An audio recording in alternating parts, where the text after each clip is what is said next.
know, don't we, class, that both in a preamble and more particularly in Article 1, Section 8, so right after the preamble of the Constitution, there is this absolutely plangent phrase that was noticed to be plangent by both James Madison and Alexander Hamilton, referring to the general welfare. Taxes and imposts and revenues are to be imposed on the new union for the purposes of the common defence and, quote, the general welfare.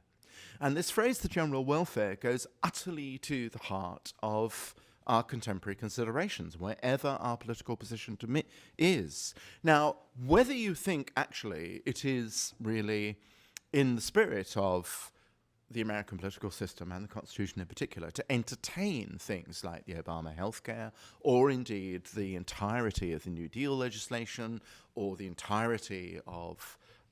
the social and civil rights legislation of Lyndon Johnson's administration, 1960s, whether or not you think that, you cannot read the Constitution historically and possibly make the case that this is simply a contemporary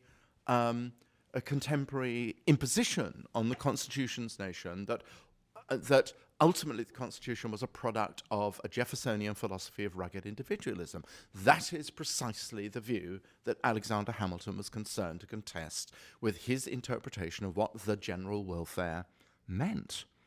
And he did so in the Report on Manufactures, one of the most important documents ever written in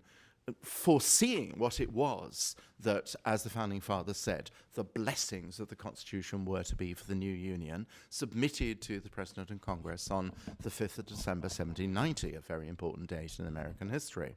Hamilton's view, contested, to be sure, by Madison. Indeed, they fell apart most dramatically, I suppose, as co-authors of the Federalist Papers, side-by-side authors, on precisely this point. Hamilton's point was that, apart from the introduction of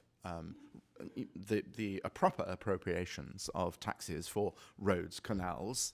what we call infrastructure, but also for the encouragement of the arts, the useful arts and sciences, what we would call education, technology, and so on, the purposes for which